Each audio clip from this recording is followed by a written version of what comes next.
A racist and arrogant cop tied an elderly black woman to a public trash can in broad daylight, just to mock her, to humiliate her, to make an example out of her. And what he didn't know was that her son, an FBI agent, was just seconds away from arriving, and what he did to that cop next shocked the entire city. It started on a humid Thursday morning, in a city square where kids ran around sprinklers and people lined up for food trucks. It was the kind of place meant for laughter and fresh air. But that morning, it became the stage for one of the most degrading scenes a person could witness. An elderly woman, dressed in her best Sunday clothes, holding a plastic bag of groceries, dared to raise her voice, not in anger, not in violence, but in defense. She had just witnessed a young black boy being cornered by a white police officer for doing nothing more than sitting on a bench with a hoodie on. She spoke up. She asked a simple question: "Why are you bothering that child?" The officer turned. His expression hardened instantly, and the boy ran away. But he had a new target now. He didn't like being questioned, especially not by a woman like her. His boots stomped over the cobblestones as he crossed the square toward her. She stood her ground. She had done nothing wrong. She knew her rights. She wasn't afraid. Until he ripped the grocery bag from her hands, scattering her food across the ground, then yanked her arms roughly behind her back. At first, people thought it was just an arrest. But what he did next made the square fall silent. With plastic zip ties, he tied the woman's arms to the rusted side of a public trash bin, right next to spilled soda cans and rotting wrappers. He didn't just detain her. He displayed her. People pulled out phones. One woman shouted, "This is abuse." A man tried to intervene, but the cop pulled out his baton. That's when he leaned close to her face and hissed the words that made a mother's heart shatter and strangers' eyes fill with rage. "You wanna act like trash? Then this is where you belong." She closed her eyes. Not from fear, but from the familiar pain. The pain of decades of being silenced, insulted, reduced. Of marching for rights that were never fully granted. Of watching her people be disrespected over and over again. She had done nothing but speak up. And here she was, zip-tied to filth in front of a whole community. But what the officer didn't know, what he couldn't even imagine, is that someone was on their way. Someone trained in counterterrorism. Someone who had once stood in the middle of war zones and negotiated with warlords. Someone who had spent their whole life swearing they would protect the people who couldn't protect themselves. And most importantly, someone who called that woman mom. He had just parked his car a block away, coming from a federal debriefing, when his phone buzzed. The text had no words, just a picture. A picture taken by a teenager in the square. A picture of his mother, tied to a trash can. At first, he didn't believe it. His fingers froze. His stomach dropped. He blinked again. It was real. The next moments were a blur.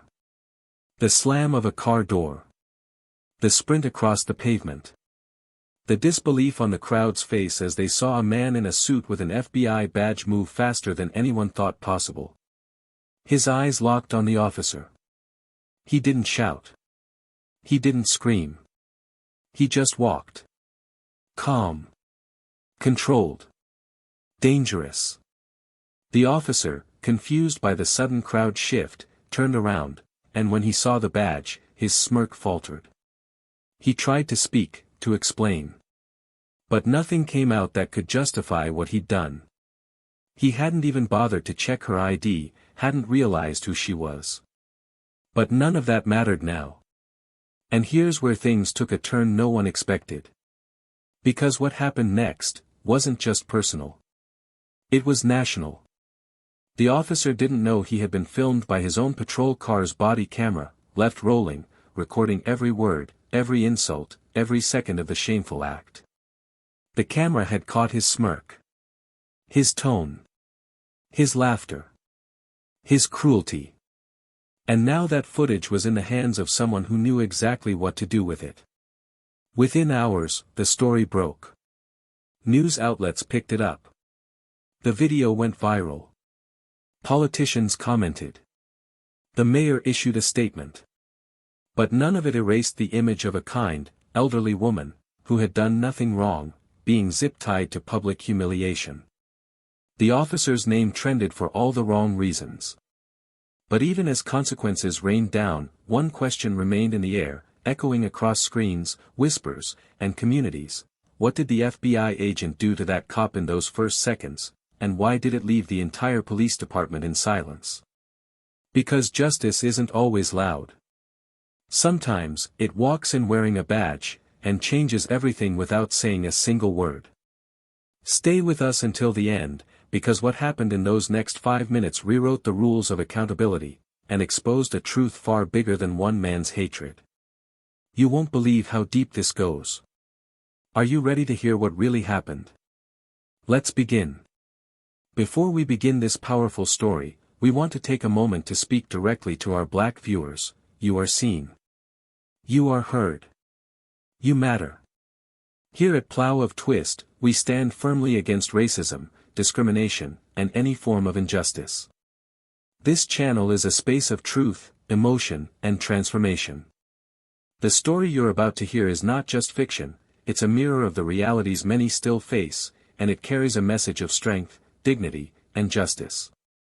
Now, get ready for a story that will shake you, move you, and make you believe in karma. Don't forget to subscribe to the channel, and if this story hits you deep, give it a thumbs up. Let's begin. The summer in Augusta, Georgia had a way of slowing everything down. The heat pressed against the pavement like a heavy memory, and the air always carried a mix of fresh-cut grass, old bricks, and generations of stories untold.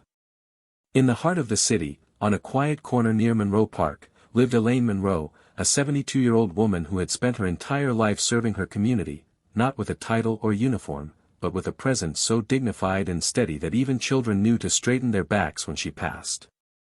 Her porch was the kind where people came to cry, laugh, or ask advice. She was a mother to many, not just to the boys she raised alone after her husband passed, but to her neighborhood, to her church, to a city that often forgot who had been here first. Elaine walked with a subtle limp, the kind that didn't beg for pity, only hinted at a life lived through storms.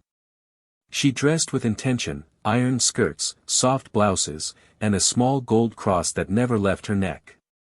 Every morning, she visited the square 2 blocks from her house to feed the birds, greet the flower vendors, and stop by a small community garden she helped establish decades ago. That space had grown into a kind of sanctuary, an oasis where the elderly sat on benches beneath oaks and watched the world move on without them. It was quiet, peaceful, familiar. But it wasn't immune. Her son, Malik Monroe, was not often seen there. His work pulled him in too many directions, most of them tense, sharp-edged, and classified. As a special agent for the FBI, Malik had earned his stripes through years of investigations that left emotional bruises harder to heal than any physical wounds. At 36, he had mastered the art of neutrality. He knew how to smile without showing his teeth, how to command a room without raising his voice. He wore perfectly tailored suits and walked like a man who'd long learned to carry more weight than anyone should. But with his mother, he softened. She was the one person who reminded him where he came from, and why he did what he did. Malik had grown up watching Elaine carry entire communities on her back.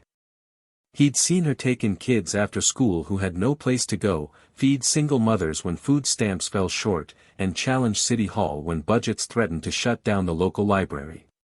She taught him to speak with purpose, to listen deeply, and above all, to never look away when injustice showed its face. That lesson became his mission. When Malik joined the bureau, it wasn't for prestige, it was personal. Too many faces from his childhood had disappeared into prison systems, poverty, or silence. He made a silent promise to be the man who could shift something from the inside. But what he never expected was to find himself called home, to witness the very system he worked for humiliate the woman who made him. Back in Augusta, life moved slow, but the shifts in the community were unmistakable. The new patrol sergeant in town, Ryan Colburn, had only been transferred from northern Georgia 3 months earlier, but his presence was already souring the air. He was the type of officer who smiled during community briefings but clenched his jaw when doors closed. With a military background and a history of complaints that somehow vanished from his record, Ryan viewed policing as a battlefield. To him, control was more important than connection. Respect was demanded, not earned. And behind that uniform, there was something colder, something that didn't see people, just problems. His first weeks in Augusta were marked by subtle intimidation, unnecessary stops in black neighborhoods, dismissive interactions with elderly residents, aggressive posturing in peaceful areas. But people like Elaine had seen men like Ryan before. And she wasn't one to shrink in his presence.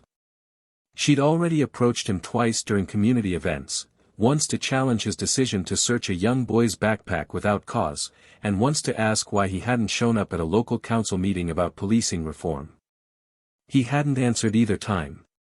He just looked at her with that hollow stare some men have when they don't believe you matter. But he noticed her. And that was the problem. The morning it all happened, Elaine had just returned from her volunteer shift at the local food pantry. She was dressed in her soft lavender blouse, her silver hair pinned back, and she carried a reusable bag filled with fruit and fresh bread. She walked to the square, as she always did, and sat on the same bench near the fountain. The square was alive with its usual calm bustle, mothers pushing strollers, vendors setting up stands, retired men debating politics in the shade. And then she saw him. A young boy, no older than 14, wearing a red hoodie and jeans, sat on a bench near the center. He wasn't doing anything. No phone, no music. Just watching the pigeons peck at crumbs. But Sergeant Colburn had locked eyes on him. The way the officer approached was all tension and no reason. His voice carried even before he got close. "You got ID on you? What are you doing here?" The boy looked up, startled, and fumbled for words. "I'm just waiting for my cousin," he said. "I didn't ask who you're waiting for. I asked if you have ID." Elaine rose from her bench. She didn't run or yell. She walked with purpose, because sometimes, dignity is louder than protest. She stepped between the officer and the boy and asked calmly, "Why are you bothering him? He's not doing anything wrong." The silence that followed was thick. Ryan stared at her like she had stepped out of line in a game she didn't understand. And then, just like that, he turned on her. "What's your name, ma'am? You interfering with police work now? I'm asking a question. This child is sitting quietly, and you're treating him like a criminal." That was all it took. The crowd began to notice. Phones came out. A vendor whispered, "She's standing up for that kid." But Colburn didn't see a grandmother standing up for a child. He saw defiance. And something in him cracked open. He pushed past her words, grabbed her arm, not with the care of law enforcement, but the force of insult. The boy ran, disappearing into the crowd. And Elaine? Elaine didn't run. She looked him in the eyes and said, "You ought to be ashamed." But shame is only felt by those with conscience. And Colburn had none in that moment. That's when he dragged her, under the stunned eyes of vendors, mothers, and elders. He didn't say why. He didn't give charges. He zip-tied her to the handle of a city trash can. A plastic tie around her wrists. An old woman. In public. While garbage fluttered at her feet and the hot Georgia sun beat down. And then came the words. "You wanna act like trash? Then you'll stay with it."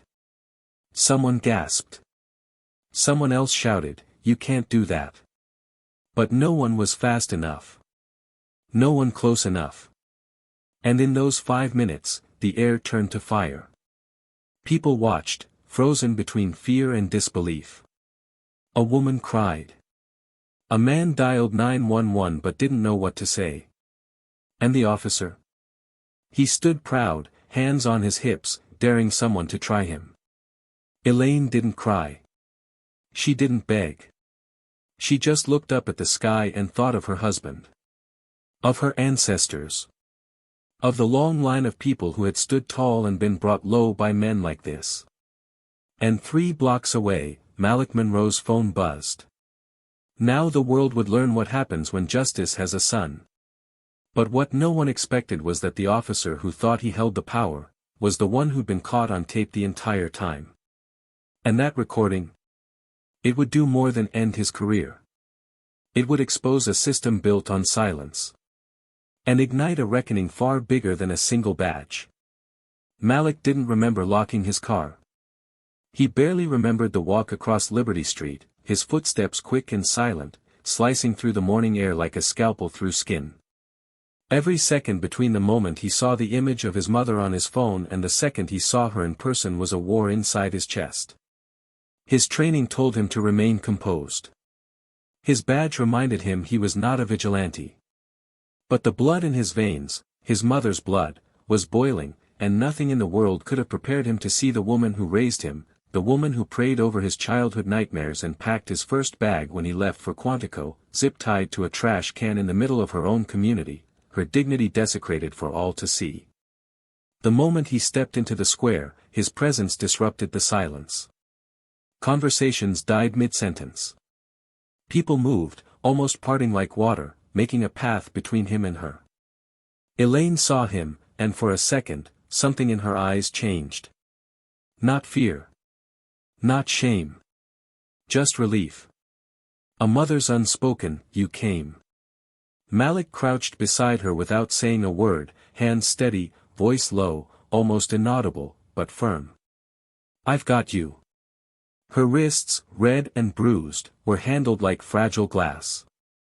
As he clipped the plastic ties and helped her to her feet, his eyes met hers, asking a silent question she didn't need to answer. She nodded once, then leaned into his side. She didn't have to speak. She had spoken enough. Sergeant Ryan Colburn hadn't moved. His stance was wide, arms crossed, lips twisted in irritation more than concern. "Is there a problem here?" he asked, tone sharp, challenging. Malik turned, badge already visible, and stepped forward slowly. "There's a federal problem," he said. "And it starts with you." Ryan scoffed, but the tremor in his jaw betrayed him. He wasn't prepared. Not for the badge. Not for the man behind it. Not for the fact that several phones were still recording. And most certainly not for the elderly woman now standing tall beside the man who outranked him in every way that mattered. A nearby officer approached, eyes flicking between the two men. "Is this an internal matter?" Malik didn't look away from Ryan. "No. This is a public one." What followed was procedural, but the air was electric with tension. Malik requested body cam footage, demanded witness names, and walked the perimeter like a commander surveying a crime scene. And it was a crime scene. Not because blood had been spilled, but because something sacred had been violated. People watched in silence as the tables turned, slowly, methodically, with every question Malik asked, every statement he recorded. Elaine sat on a bench now, quietly sipping from a bottle of water handed to her by a local vendor, her body still but her mind racing through decades of memories. She had seen her father beaten for speaking back. She had watched her brother get stopped on his way to prom. She had buried friends who never made it to trial. And now, here she was, again, on the front lines of something that had never really ended. Later that afternoon, inside a sterile conference room at the local FBI field office, Malik stood with 2 other agents reviewing early footage recovered from Ryan's patrol car. The angle was clear. The audio, sharp. There was no distortion, no ambiguity, no way to misinterpret what had happened. Malik's jaw tightened as the screen replayed the moment Ryan's hand gripped Elaine's arm, his words sharp and cruel. One of the agents, a white woman named Carly, who had worked with Malik for years, placed a hand on his shoulder. This is beyond misconduct," she said. Malik nodded, eyes locked on the screen. "This is humiliation with intent. And it's not isolated. Because that's what made his skin crawl, not just the act itself, but how comfortable Ryan had looked doing it." As if this wasn't the first time. As if he expected to get away with it. Malik knew that look. He had seen it before, in courtrooms, in interviews, in the eyes of men who had learned how to operate just under the radar. This wasn't spontaneous. This was a pattern. And Malik was going to follow it. The following day, Malik met with the police chief, a man named Frank Delaney, who wore his uniform like armor and spoke like someone tired of pretending everything was fine. Delaney listened as Malik laid out the situation, showed him the footage, listed the witness testimonies, and cited previous complaints filed against Ryan that had conveniently gone nowhere. The chief rubbed his temples, sighed, and finally said, "I had my doubts about him. Transfers like that usually come with baggage. But I didn't know." Malik leaned forward. "You did. Maybe not the details. But you knew something didn't sit right. And you let him patrol a vulnerable community." Frank didn't argue. He just nodded, slowly. "What do you need from me?" Malik's response was immediate. Access. Full cooperation. And silence. "I don't want this getting spun or swept." The chief agreed, but Malik could sense hesitation. Not reluctance to help, but fear of exposure. There were more Ryans out there. And not all of them were loud about it. Meanwhile, back in the neighborhood, Elaine had become a symbol. People dropped by her porch with flowers, food, notes. The footage had begun to circulate on social media despite Malik's efforts to keep it internal. Someone in the crowd must have posted a clip, and now her face was everywhere. Local news anchors called her the grandmother of Augusta. But she didn't want fame. She wanted justice. Still, she understood the power of a story. Especially one told with truth. And she trusted her son to tell it right. That evening, Malik sat across from her at the kitchen table, an untouched cup of tea between them. "I'm sorry," he said, voice rough. "I should have been here." Elaine reached across, placed her hand on his. "You're here now. That's what matters." He hesitated. "What if I can't stop it all? What if it's bigger than just this man?" She smiled, sad but strong. "Then you do what you can. One truth at a time. One fire at a time. And you let them burn." As the days passed, Malik uncovered more. Internal emails. Suppressed body cam footage. Complaints that had been buried in bureaucracy. Ryan Colburn wasn't just a problem, he was part of a culture. And now, Malik was walking into the eye of it. But he wasn't alone. More agents joined the investigation. A federal inquiry began. And though the public didn't know all the details yet, pressure was mounting. Tensions in the city grew. Protests began to form, peaceful but powerful. Signs with Elaine's face. Chants calling for accountability. Malik moved carefully, strategically. Every step had to be perfect. One mistake, and the truth could collapse under the weight of spin. But behind the scenes, something was building. A shift. A reckoning. And then, came a discovery. A second video. One that no one expected. One that Ryan never knew existed. A camera, hidden in the dash of a vendor's cart, had captured everything. From a different angle. With crystal clear audio. And what it revealed, would leave the entire city speechless. Because Ryan Colburn hadn't just humiliated an innocent woman. He had said something dark. Something that proved his intent. Something no badge could excuse.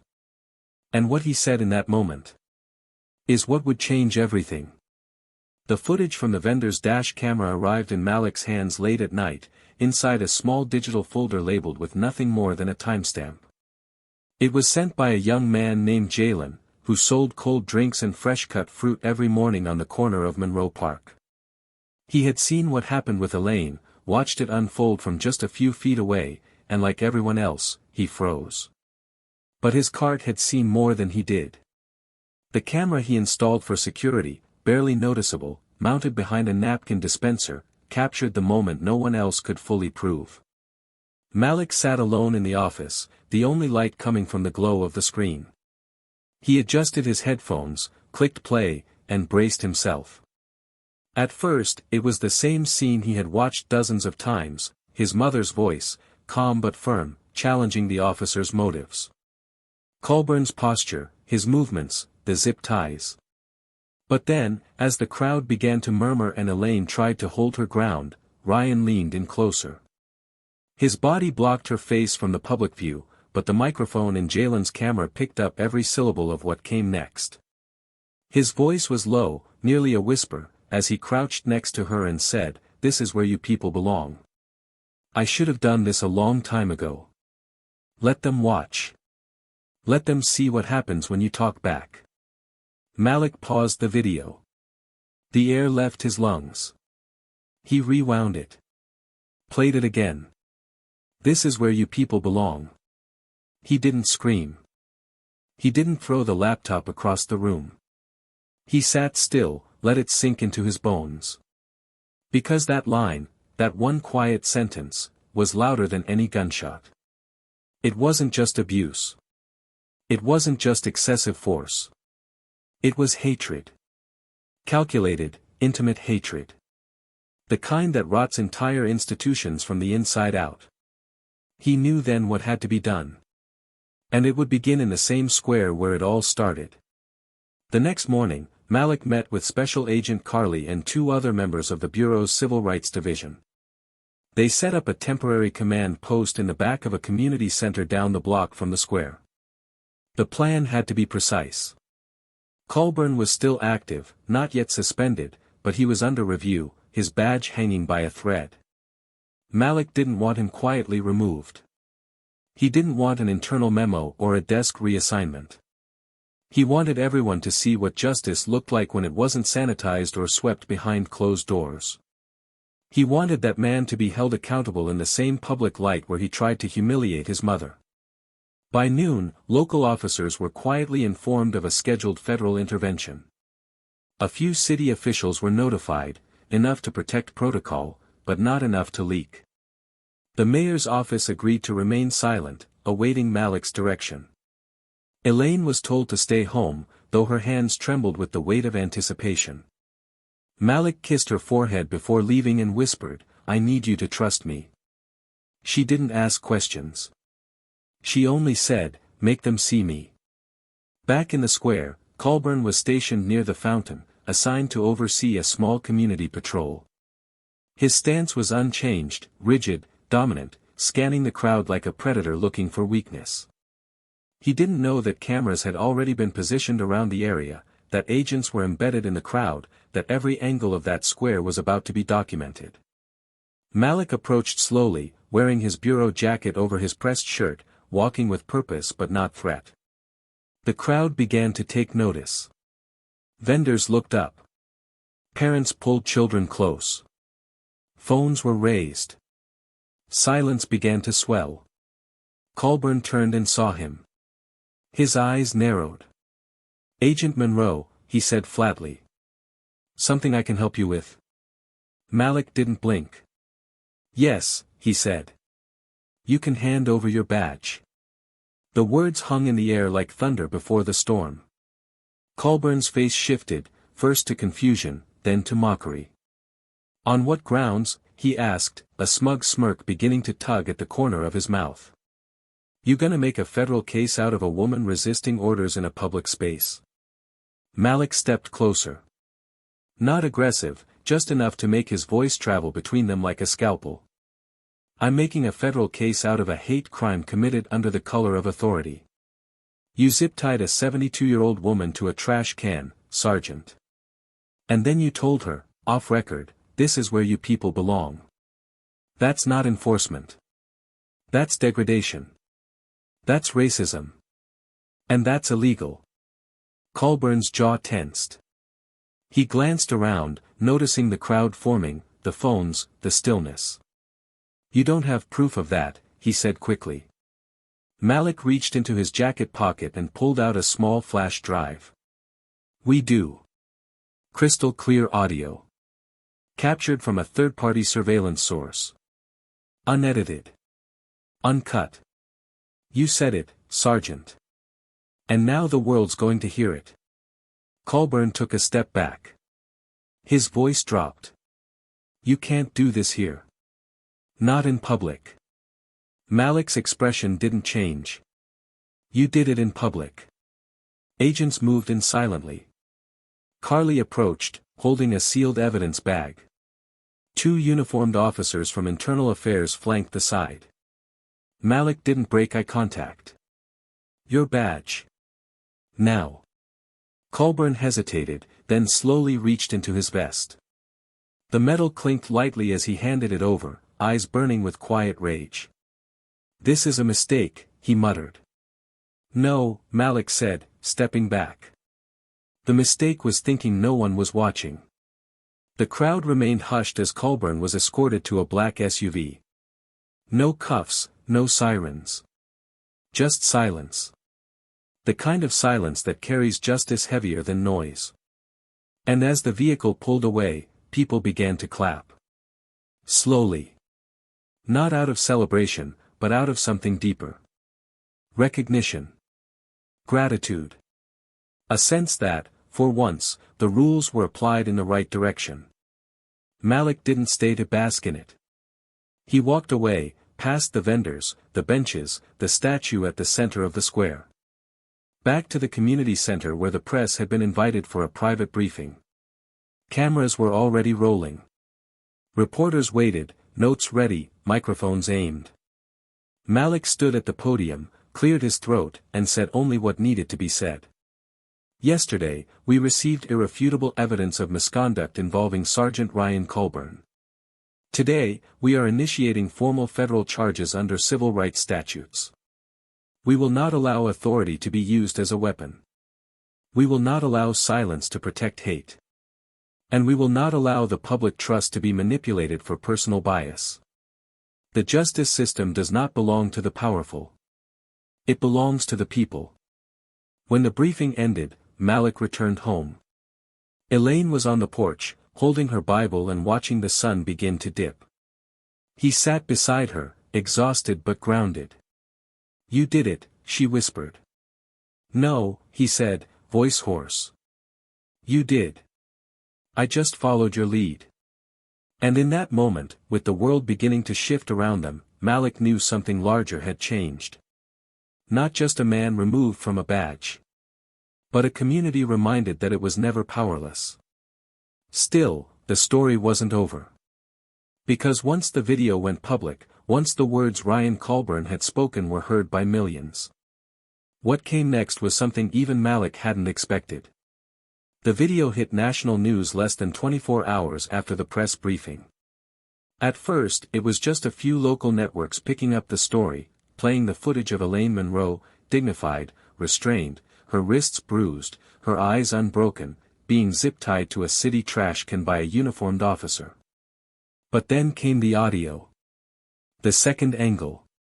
The whispered sentence that split the internet in half. This is where you people belong. That one line ignited something far beyond Augusta. It wasn't just about misconduct anymore. It wasn't just another story of overreach or systemic failure. It was personal. It was naked, undeniable hatred, caught in the rawest form and spoken into the skin of a woman who had done nothing but protect a child. Within hours, the video was trending across every platform. Hashtags appeared, hashtag justice for Elaine, hashtag this is where, hashtag we are watching. Celebrities spoke out. Lawmakers were pressed for comments. Civil rights leaders flew into Georgia to march, to organize, to remind the world that Elaine was not just a grandmother, she was the living symbol of a battle that had never really gone away. And through it all, Malik watched the storm unfold with a heart split in two. One half was the agent. Strategic. Composed. Focused on maintaining the integrity of the federal case now moving rapidly toward indictment. The other half was the son. Raw. Protective. Burning with every replay, every headline, every image of his mother's hands bound to that can while no one intervened in time. He sat with Elaine one evening, the living room dark except for the flicker of the TV showing yet another panel discussing the Augusta incident. Her name was spoken like a landmark, but she remained quiet, her eyes on the screen, her face unreadable. Malik finally turned the volume down and leaned forward.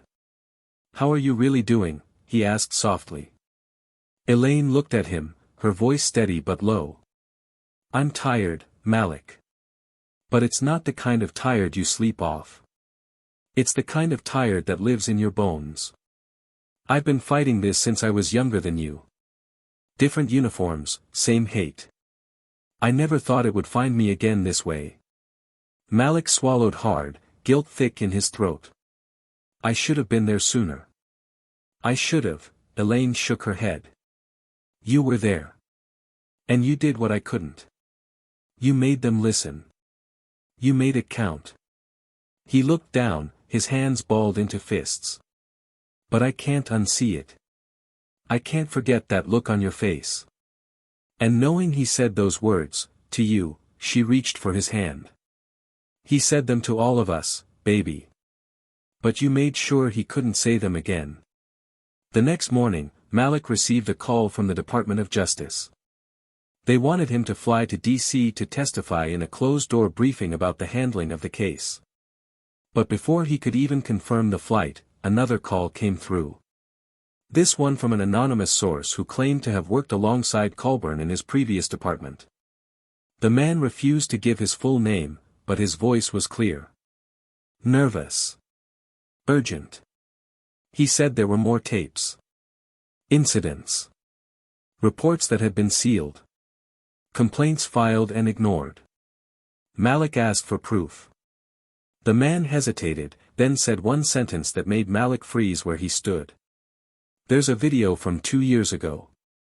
It's worse than what he did to your mother." The next 2 days were a whirlwind.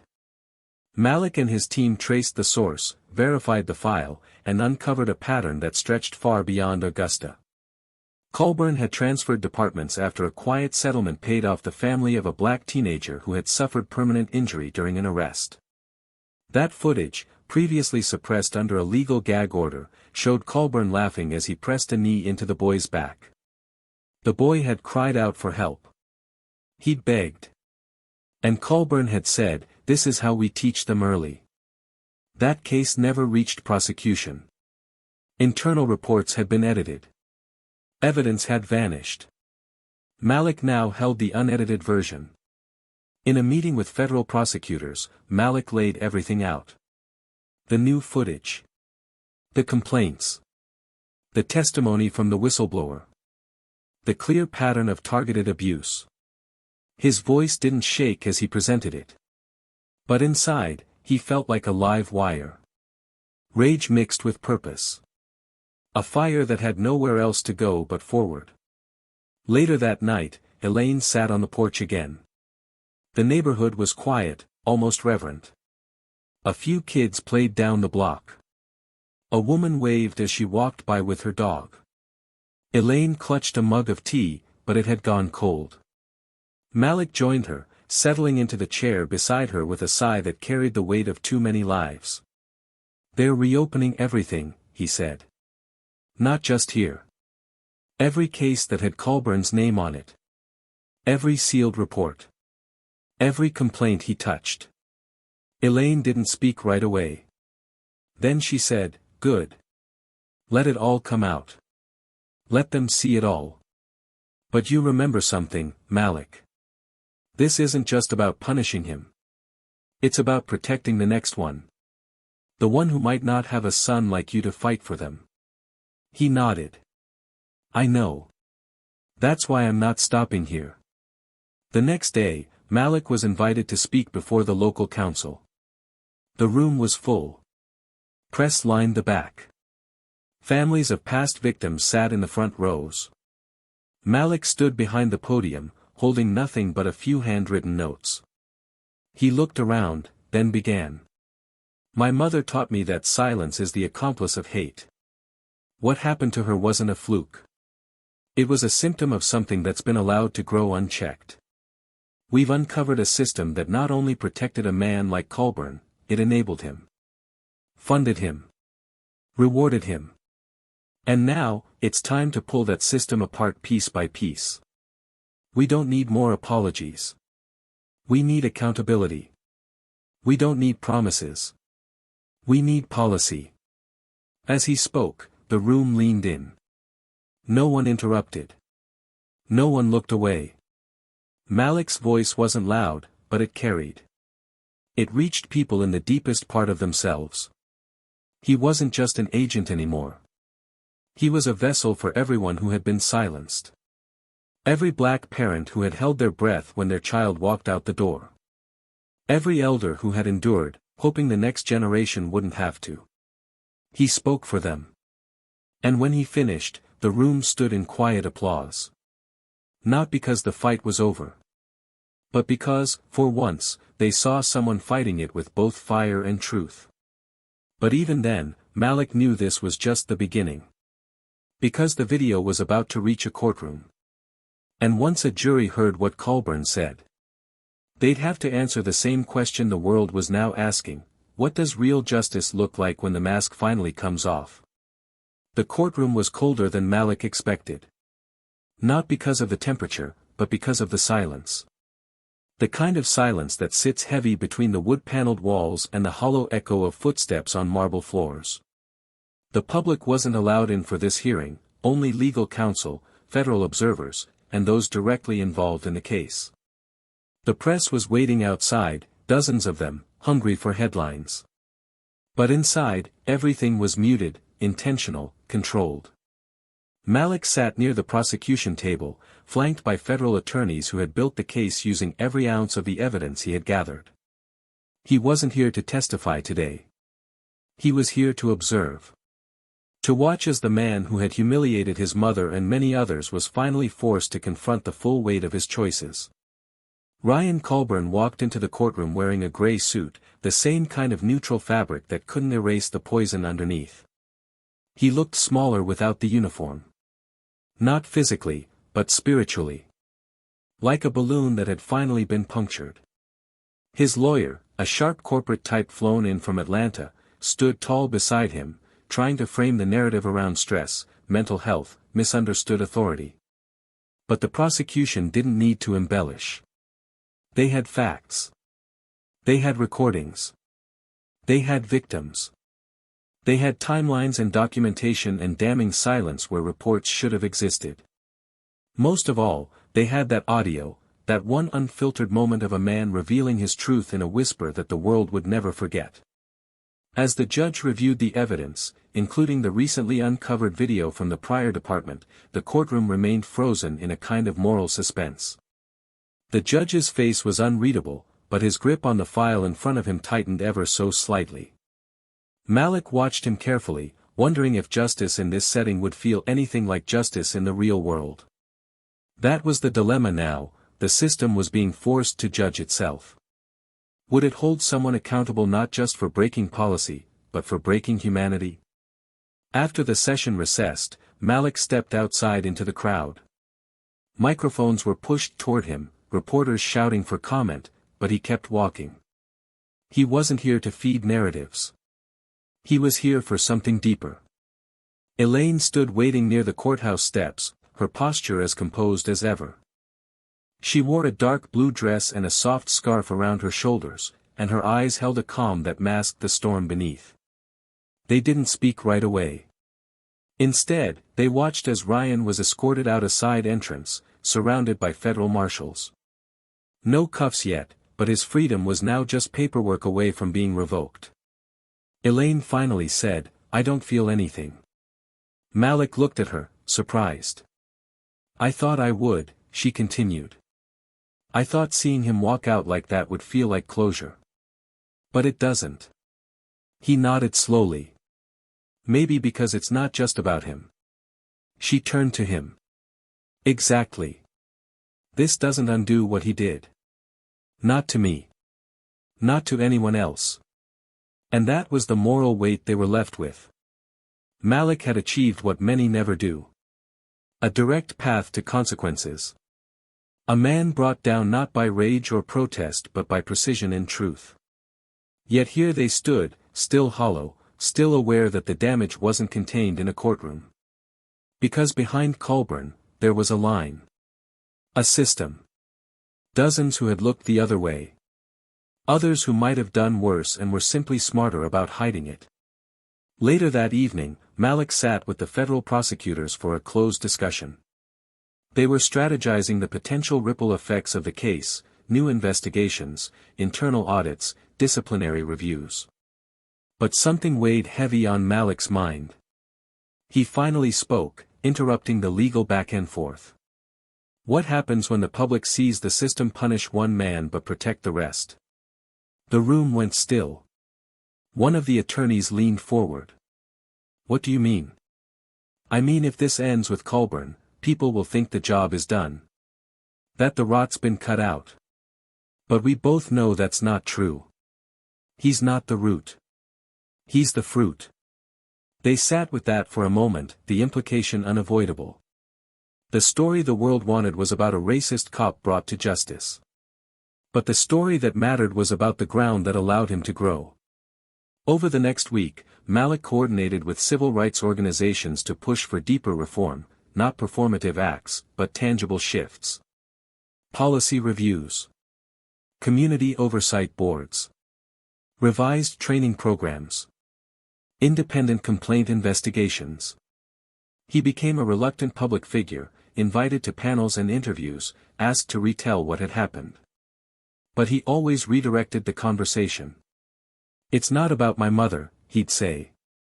It's about the people whose stories never made it to video. Whose pain didn't go viral. One night, after another long day of meetings, Malik came home to find Elaine on the back porch, staring at the sky. Do you think any of this will last? She asked as he joined her. I don't know, he replied. I hope so. But hope's not enough. She smiled, not bitterly, but with that knowing edge that only comes from decades of surviving. Then you'd better keep pushing. Because they'll try to turn you into a headline. Into something they can clap for, then forget. Don't let them. He looked at her, realizing that even now, even after all she had endured, she wasn't tired of fighting. Just tired of fighting alone. 2 days later, a town hall was held in the same square where everything began. A platform was built near the fountain. Community leaders stood beside federal officials. Malik was invited to speak, but he declined. Instead, he stood beside his mother as she stepped to the microphone. The crowd quieted. She looked out over the people, her voice strong. I never asked for this attention. I never wanted to be anyone's symbol. But if my pain helped wake people up, then let's not waste the awakening. Don't just fix what happened to me. Fix what allowed it to happen. And then, go further. Protect the children. Teach the officers. Question the silence. Challenge the comfort. We don't need heroes. We need accountability. The crowd erupted, not in noise, but in something deeper, resolve. Faces young and old nodded, some with tears, others with clenched fists. And yet, even in that moment, Malik felt a deeper unease. Because the work wasn't done. The battle wasn't over. The system that had cracked still had roots. People were watching, some ready to act, others ready to wait for the moment the momentum would die.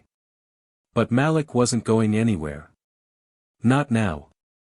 Because the question that still lingered, the one no one had answered, was whether justice would remain when the cameras stopped rolling. And what would happen to those still in the shadows, still unheard? That answer was coming.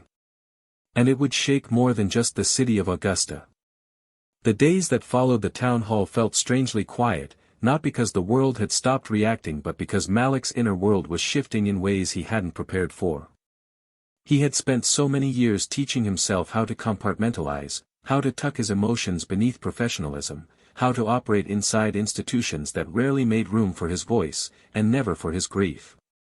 But now, with the weight of everything finally catching up to him, those carefully built walls were starting to crack. The justice system had done something rare, it had listened. But Malik knew better than to celebrate too early. A man had been held accountable, yes, but accountability is not the same as change. Accountability is a moment. Change is a process. And the process, he feared, was already being diluted behind closed doors by men who didn't want to lose their grip. He sat in his mother's living room late one evening, the TV off, the room bathed in the orange light of a single lamp. Elaine sat across from him, sewing the torn hem of a church friend's dress like it was the most natural thing in the world.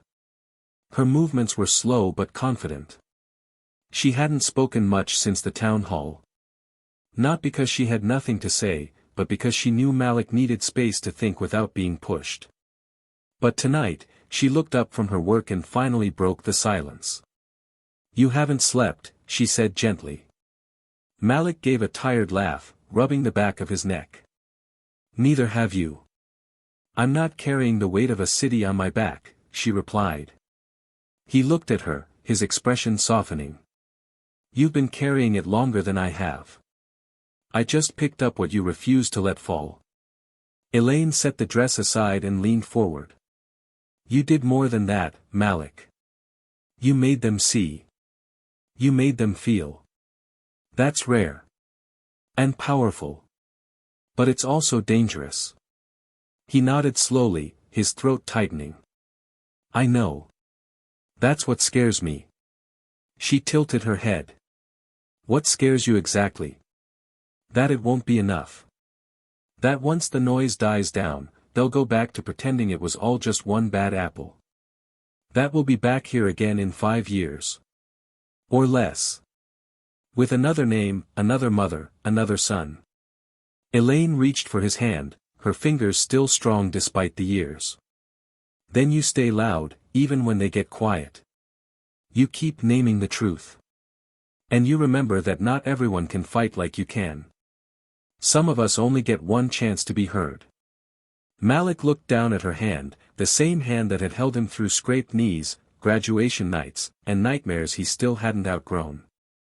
"What if they try to silence me? Then you remind them who you are. And who I raised you to be." The next morning, Malik met with a civil oversight committee that had formed in response to the case.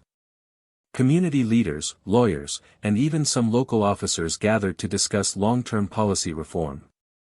But as the meeting wore on, Malik noticed a shift in tone.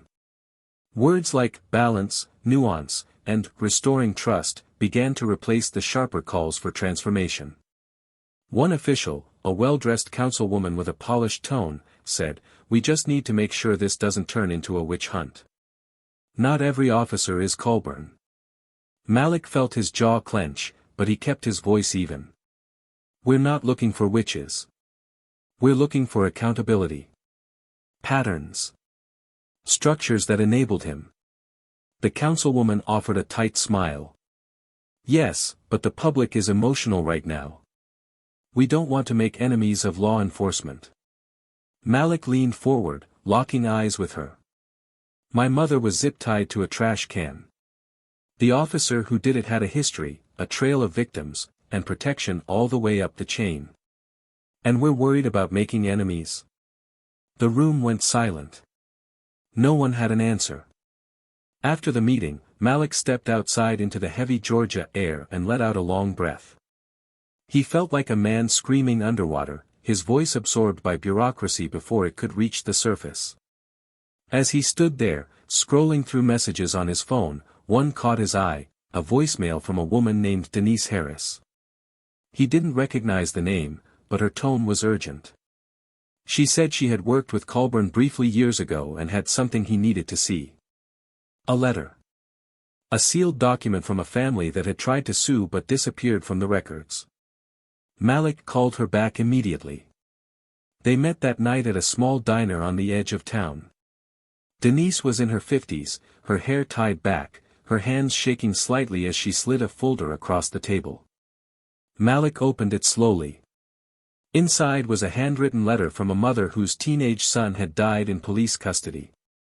The officer listed on the arrest report. Ryan Colburn.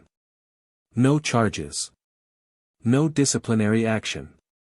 The letter had never been filed with the city. It had been intercepted, buried. Denise had found it in a stack of archived grievances while cleaning out an old supervisor's desk. She didn't know what to do with it then. But now she did. Malik read the letter 3 times. Every line was a wound. The mother's words were raw, unfiltered, and full of pain. She had begged for someone to listen. She had begged for someone to believe her. And no one had. Her son died in a holding cell, his neck broken. The official cause, accident during restraint. Malik closed the folder and looked up at Denise. Do you know where she is now? Denise shook her head. I think she moved away. But maybe she still wants to be heard. Malik didn't sleep that night. He sat at his desk, the letter open beside him, the footage of his mother on mute on another screen. The connections were undeniable now. Colburn had not been an outlier. He had been a symptom. And every time someone tried to speak out, they had been silenced by paperwork, erased by silence. The next morning, Malik contacted the Bureau and formally requested an expansion of the investigation to include wrongful death cases tied to Colburn's record. It was a risk. The department was already stretched thin. The political blowback would be fierce. But Malik didn't care. This wasn't about politics anymore. This was about the truth. And the truth wasn't finished speaking. At Elaine's house that evening, he told her about the letter. She sat quietly, her eyes closed, listening with her whole body. When he finished, she opened her eyes and said, "Then find her. Find that mother. Let her know she wasn't crazy.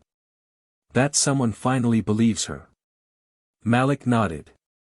"I will." And in that moment, he realized the real work was just beginning. Not in courtrooms or press conferences, but in the quiet spaces. The ones filled with forgotten letters, unheard voices, and wounds that had never been allowed to heal. Justice, Malik thought, isn't a verdict. It's a promise. And he wasn't going to break it. Malik sat alone in the back of a Greyhound bus headed northbound, the sun fading across the horizon like an old bruise slowly healing into darkness. The folder rested on his lap, worn edges, papers dog-eared and marked with the fingerprints of grief. Inside were copies of the letter Denise had given him, along with the autopsy report, the incident review, and the name he couldn't stop repeating in his mind like a prayer or a curse, Elijah Carter. 17 years old. Dead in custody. No witnesses, no footage, just a cold line of text stating, neck fracture during restraint protocol. There was no apology, no acknowledgement, no paper trail that held weight, until now. Malik had traced every bit of information he could gather and found the mother's name, Teresa Carter. After the failed legal attempt, she'd moved out of Augusta, changed phone numbers, and left the memory of her son locked behind heavy doors. Now, years later, her pain had come back knocking, this time not with empty promises or clipped condolences, but with a badge that actually wanted the truth.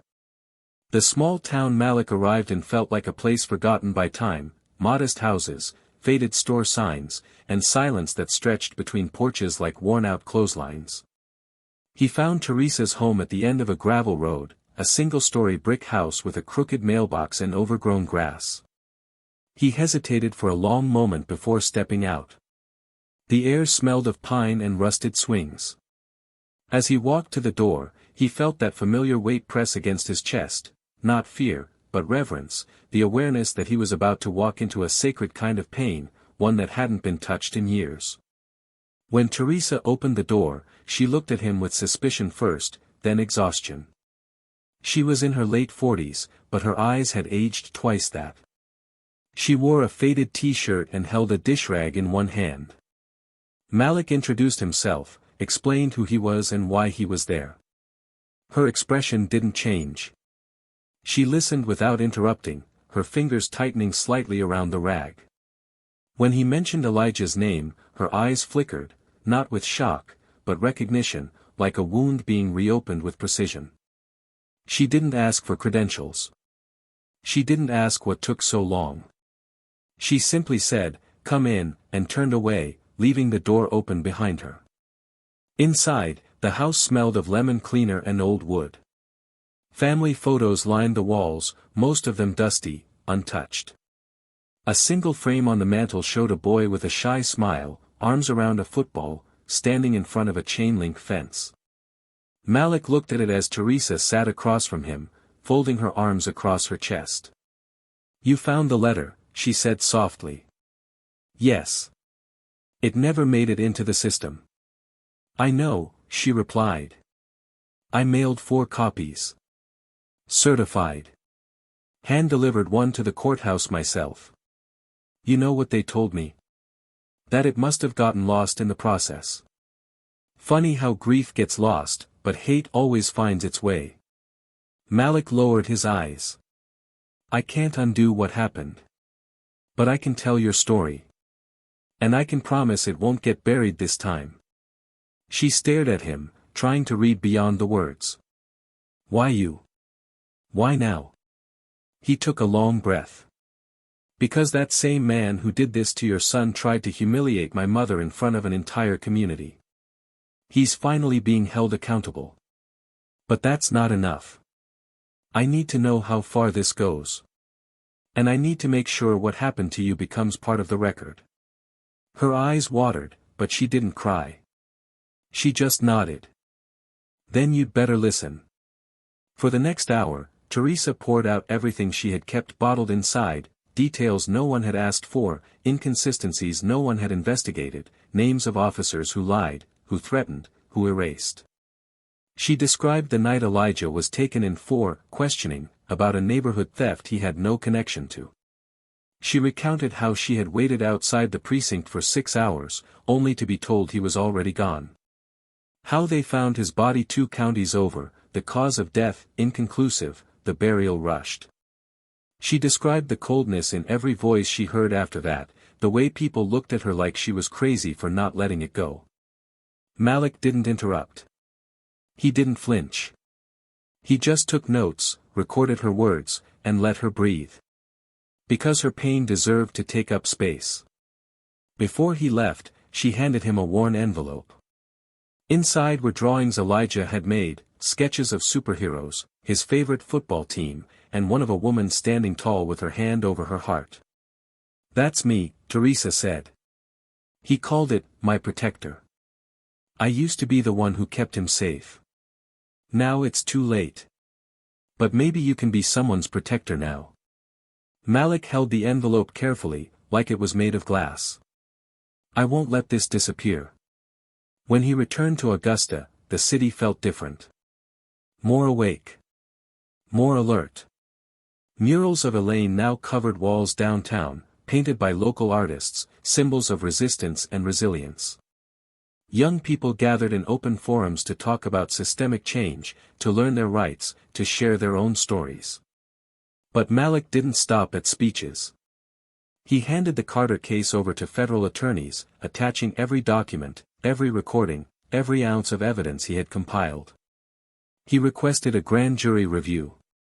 He requested a full investigation into the handling of sealed cases. And he didn't wait for permission. That week, Elaine was invited to speak at a national civil rights conference in Atlanta. Malik accompanied her, though he chose to sit in the back, watching as she stood beneath stage lights and spoke not with fury, but with grace. "They tried to humiliate me," she said. "But what they really did was amplify us. They reminded this country that our silence is not consent. And that even the oldest tree in the forest can shake the ground when the wind hits right." The audience stood as she walked off stage, and Malik met her backstage with tears in his eyes. "You were incredible," he said. Elaine smiled, placing a hand on his cheek. "I had the best writer." They sat together afterward, overlooking the city skyline, neither speaking. Because sometimes, the silence between two people who have survived something together says more than any speech ever could.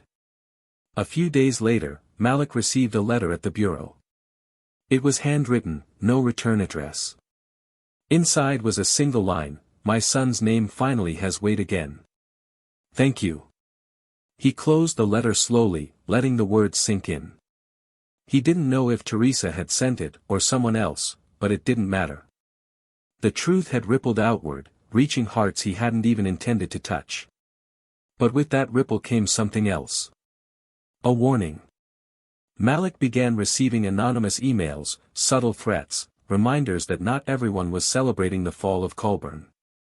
Old guard officers. Community elites who had benefited from silence. One message read, "Careful who you drag into the light. Some things are buried for a reason." Malik didn't flinch. He'd been walking through shadows his whole life. And now, with his mother's strength in his blood and the truth at his back, he had no intention of stopping. Because he wasn't chasing justice anymore. He was becoming it. It was almost poetic how the final verdict was delivered on a cloudy afternoon, with rain softly tapping against the courthouse windows like a quiet drumroll. The courtroom wasn't packed with cameras this time, nor overwhelmed by the buzz of spectators. Just a few essential figures sat in near silence, Elaine in the front row, steady as stone, Malik standing just behind the prosecution bench, and Teresa Carter, who had flown in that morning, seated quietly with Elijah's sketchbook clutched in her lap like a sacred relic. When the judge read the sentencing, his voice didn't carry theatrics or performative empathy. It was clear, deliberate, and, more importantly, definitive.